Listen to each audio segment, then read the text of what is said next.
ಎಲ್ರಿಗೂ ನಮಸ್ಕಾರ ಸ್ನೇಹಿತರೆ. ನಮಗೆಲ್ಲ ತಿಳಿದಿದೆ, ಇಂದು ವಿವೇಕಾನಂದರ ಜಯಂತಿ. ವಿವೇಕಾನಂದರು ಅಪ್ರತಿಮ ದೇಶಭಕ್ತ.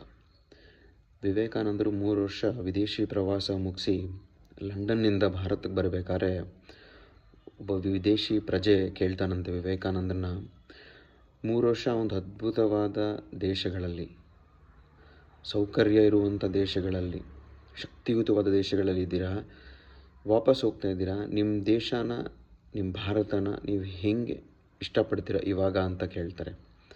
ಅದಕ್ಕೆ ವಿವೇಕಾನಂದರು ಹೇಳ್ತಾರಂತೆ, ನಾನು 3 ವರ್ಷ ಹಿಂದೆ ಯಾವ ರೀತಿ ನನ್ನ ದೇಶವನ್ನು ಇಷ್ಟಪಡ್ತಿದ್ದೆ, ಈಗ ಅದಕ್ಕಿಂತ ಹೆಚ್ಚು ಇಷ್ಟಪಡ್ತೀನಿ.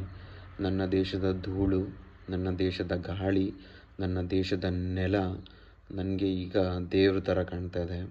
ನನ್ನ ದೇಶ ನನಗೆ ಒಂದು ತೀರ್ಥಯಾತ್ರೆ ಮಾಡುವಷ್ಟು ಪ್ರೀತಿಯನ್ನು ನನ್ನಲ್ಲಿ ಹುಟ್ಟಿಸಿದೆ ಅಂತ ಹೇಳ್ತಾರಂತೆ.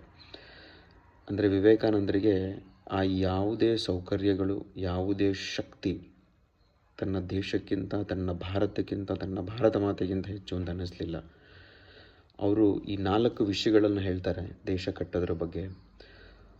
ಒಂದು, ನಮ್ಮನ್ನು ನಾವು ಜಾಗೃತಗೊಳಿಸ್ಕೊಳ್ಳೋದು, ಅಂದರೆ ಜಾಗೃತರಾಗಿರುವಂತಹ ಪ್ರಜೆಗಳು. ಎರಡನೆಯದು, ದೈಹಿಕವಾಗಿ ಮಾನಸಿಕವಾಗಿ ಶಕ್ತಿಯುತವಾಗಿರುವಂತಹ ಪ್ರಜೆಗಳು, ಅಂದರೆ ಭಾರತೀಯರು. ಮೂರನೆಯದು, ಒಂದು ದೈವಿ ಶಕ್ತಿಗೆ ನಾವೆಲ್ಲರೂ ಒಟ್ಟುಗೂಡಿ ಕೆಲಸ ಮಾಡೋದು, ಅಂದರೆ ನನ್ನ ತಾಯಿ ಭಾರತಿಗೆ ಎಲ್ಲರೂ ಒಟ್ಟುಗೂಡಿ ಕೆಲಸ ಮಾಡೋದು. ನಮ್ಮಲ್ಲಿ ಒಂದು ದೊಡ್ಡ ತಪ್ಪು ಅಥವಾ ಒಂದು ಗುಣ ಇದೆ ಅಂತ ಹೇಳ್ತಾರೆ ವಿವೇಕಾನಂದರು. ಭಾರತೀಯನ ಯಾರ ಬೆಳೆದ್ರೆ ನಾವು ಫಸ್ಟ್ ಕಾಲು ಎಳಿತೀವಿ, ವಿದೇಶಿಗರು ಬಂದು ನಮ್ಮನ್ನು ಪಾಠ ಮಾಡಿದ್ರೆ ಹೆಮ್ಮೆ ಪಡ್ತೀವಿ ಅಂತ. ಅದನ್ನು ಬಿಡಬೇಕು.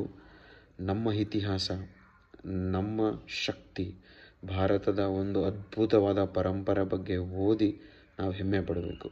ಇದು 4ನೇದು.